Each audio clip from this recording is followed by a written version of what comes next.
Video games. We all love them. But there are some things that the gaming community unanimously hates that seem to be in way too many games. Now, I'm not here today to beat a dead horse. We all know that microtransactions were a mistake and should have never existed in the first place, and nobody enjoys a game that's fundamentally broken on launch. Those are all the low-hanging fruits, the stuff that pretty much everyone and their grandma knows and hate. So today, I'm gonna try and be a little different. I'd like to shed some light on some of the most hated things in video games that you may have overlooked. Alright, let's kick things off with something that on the surface sounds like it should be tolerable, but usually just pisses me off. Game cutscenes. But not just any cutscenes. And no, I'm not talking about unskippable cutscenes, though, yeah, those are their own special kind of shit. No, I'm talking about those beautifully rendered, jaw-droppingly cinematic moments where your character performs crazy feats of superhuman strength, agility, and overall badassery.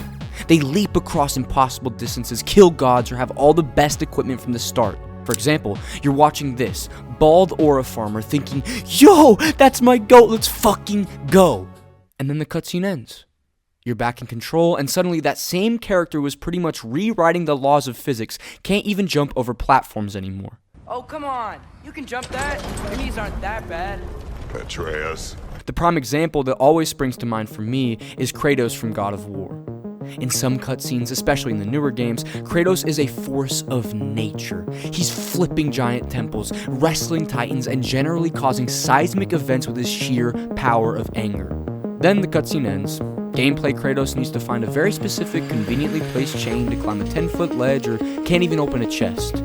It's the inconsistency that gets me. It's like watching a Michelin star chef prepare a gourmet meal in a brilliant display of absolute kitchen mastery and then being handed a cold, stale sandwich that has mold in it.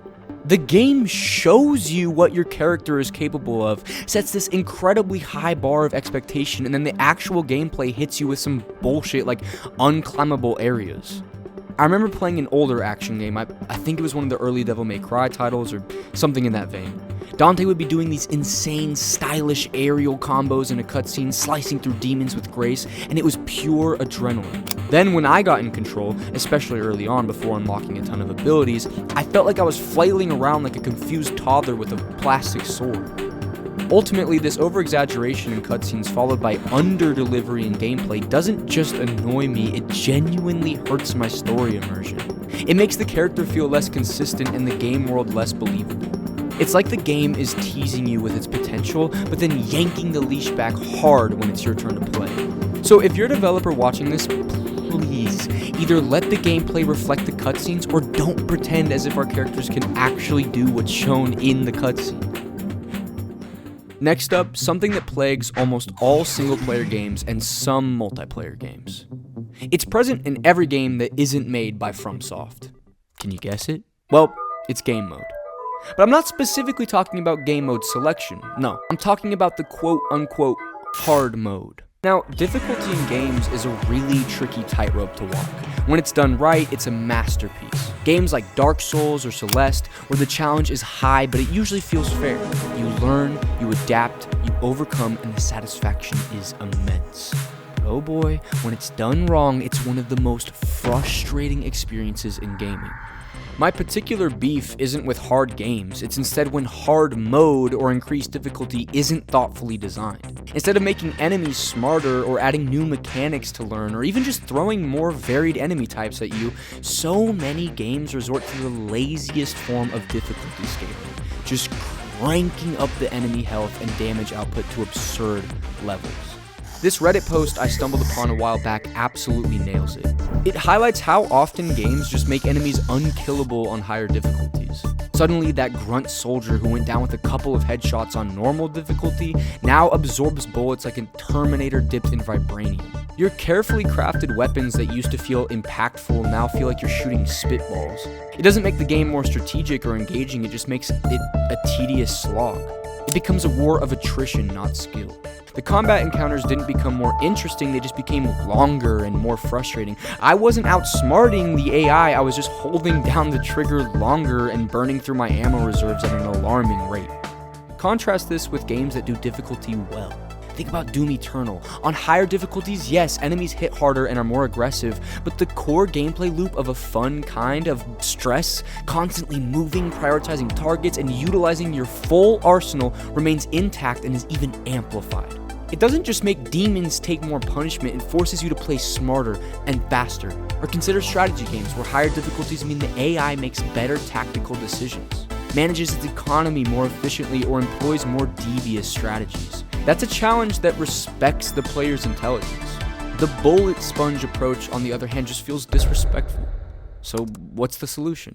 Well, like the post suggested, simply adding more enemies can often be a much better way to ramp up the challenge. It forces better crowd control, target prioritization, and resource management. Introducing new, more dangerous enemy variants on higher difficulties, or giving existing enemies new attack patterns or abilities can also make subsequent playthroughs feel fresh and genuinely more challenging, rather than just more time-consuming. Dark Souls on New Game Plus, Doom 2016, or Left 4 Dead spring to mind. Listen.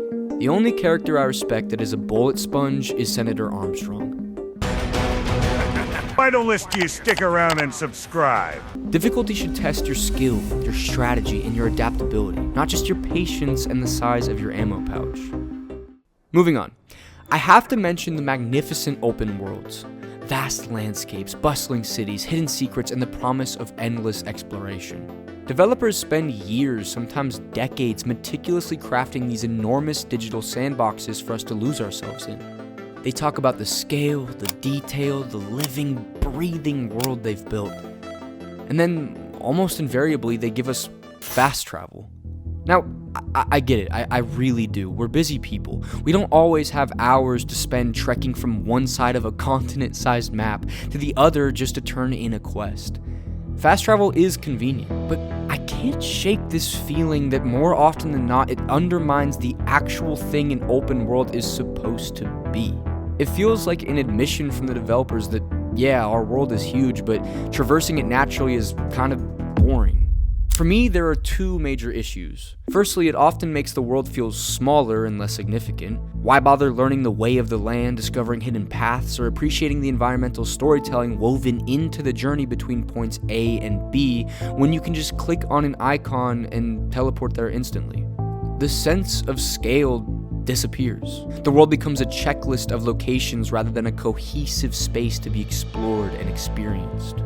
Secondly, the implementation of fast travel can be particularly annoying. Sometimes you can only fast travel from specific points, which is a decent compromise. But in many games, you can just open your map from anywhere and boom, you're gone. This completely breaks any sense of immersion or consequence.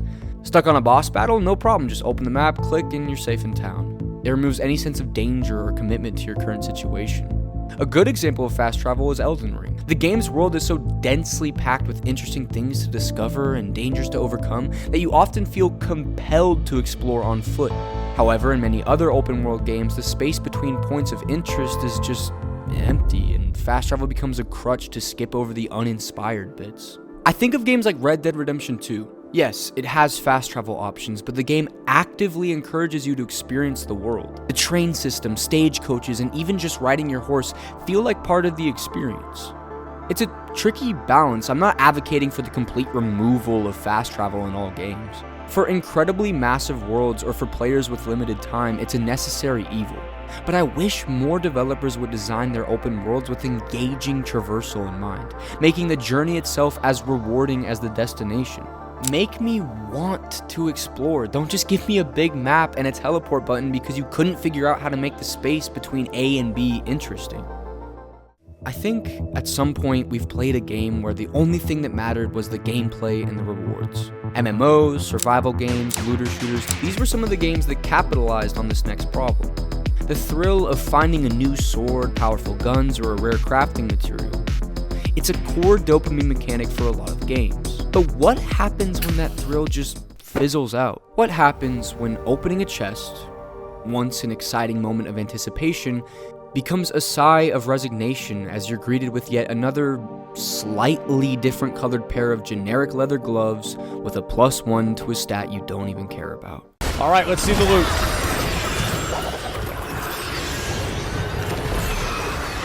Wait. There's no chest. I'm gonna be honest, I'm a massive loot goblin. There's not a single thing left behind that I won't pick up. If it fits in my inventory, it's going to be in my inventory. But this is the plague of boring items. Games, particularly open world RPGs, love to shower you with stuff. Hundreds, sometimes thousands of different weapons, armor pieces, consumables, trinkets, and crafting components. The problem is, a huge percentage of this stuff so often ends up being completely, utterly useless. It's vendor trash, inventory clutter, or so marginally different from what you already have that it's not even really worth the mental effort of comparing stats. And then what happens is that the first joy of discovery slowly but surely starts to become replaced by, oh, another one of these, once we've opened the chest or defeated a boss. My go-to example for this, and it pains me to say this because I adore this game, is Hollow Knight and its charm system. Now, Hollow Knight is a masterpiece of game design in so many ways, but the charms, the charms. There are 40 of them in the base game. That sounds great, right? Lots of customization, lots of different builds to try, except not really. You get some absolutely fantastic, game-changing charms, especially later on. Quick Slash is practically a must-have for many players. Unbreakable Strength is a huge damage boost. Shaman Stone makes your spells devastating. But then you look at the rest of the roster. How many of you have ever seriously used Heavy Blow outside of a very specific niche situation? Or Thorns of Agony, which often feels more detrimental than helpful. Or charms like Gathering Swarm, which is useful for a bit, and then you realize you'd rather just have a combat charm equipped. Out of those 40 charms, after a while, it becomes painfully clear that only a small handful, maybe 7 or 8 max, are genuinely top tier and viable for challenging combat encounters or boss fights, which are the core of the game's difficulty. A significant portion of the charms are either too niche, too weak, or have downsides that far outweigh the benefits. What should be an exciting system of choice and customization becomes a process of identifying the 5 correct charms and sticking with them for 90% of the game. This isn't unique to Hollow Knight, of course. So many open world games suffer from this. You explore a vast dungeon, solve a complex puzzle, defeat a challenging boss, and your reward is not very good. It's the illusion of choice, the illusion of variety. When 90% of the loot is essentially vendor trash or marginally smaller upgrades that offer no real change to gameplay, the entire loot system starts to feel like a chore rather than a reward. I'd rather find fewer items that are genuinely exciting, unique, and offer meaningful gameplay changes than a load of items that are all basically the same thing or offer no benefit. But all of these things I mentioned earlier pale in comparison to this next one. I think this is quite possibly the most annoying part of playing video games. Finally, let's talk about something that happens before you even get to play the game, or sometimes right in the middle of it. In an age of SSDs and ever-increasing processing power, you'd think this would be a fading problem, and yet it's that feeling when you decide you want to jump into a game for a quick session. Maybe you only have 30 minutes or an hour to spare. You click the icon and then you wait. The launcher opens. It checks for updates, even though you played it yesterday. It authenticates, it loads anti-cheat software that seems to take an eternity, then the game itself starts to boot. You're treated to a series of unskippable company logos, engine logos, and sometimes even a lengthy intro cinematic that you've seen a dozen times before you can even reach the main menu. By the time you're actually in the game, a significant chunk of your precious gaming time has already evaporated. And it's not just the initial startup. Loading screens within the game can be just as soul-destroying. Transitioning between areas, entering a building, starting a mission, or heaven forbid, dying and having to reload. The undisputed king, the heavyweight champion of agonizing load times has to be GTA, especially on older consoles. I distinctly remember the launch on my Xbox 360. Starting up GTA Online was a legitimate test of patience. You could make a cup of tea, read a chapter of a book, and contemplate the meaning of life, and you'd still come back to a loading screen. I think Donkey's video picking on Rockstar Games perfectly summarizes everyone's experience with GTA Online. Rockstar, what the fuck? Generally, when somebody wants to play an online game, they want to turn it on and get into a match within a minute. Overwatch, Fortnite, Call of Duty, Counter-Strike, Hearthstone, all of these games are very quick to get you into the action. Then you have Grand Theft Auto. When this game first came out, it worked just like GTA 4 and Red Dead in that you had to load into the single player for a minute and a half, then you could select multiplayer and you had to load again. So it's already taken 3 minutes just to get online, but now you have to actually find a match. Here we go. Sure, GTA 5 might be an extreme example, but plenty of modern games are still guilty of this. Even with powerful hardware, some games just seem to take inexplicably long time to get going or to load new areas. When a game respects my time by getting me into the action quickly, it's a huge plus. Think of indie games that boot up almost instantly, or well-optimized AAA titles where loading screens are brief and infrequent. It makes a massive difference to the overall experience, makes me more likely to jump in for short sessions, and it keeps me engaged when I'm playing for longer. Starfield should take notes. So, developers, please, optimize those load times. Let us get to the fun part. Playing your game without making us feel like we're stuck in some prison waiting for the game that we bought to finally let us play. Some games have all these issues and I'll still play them though, and you will too. I covered why that is in my recent video, the reason why you play games you hate. Also, let me know in the comments if I missed anything that you hate about games. Thanks.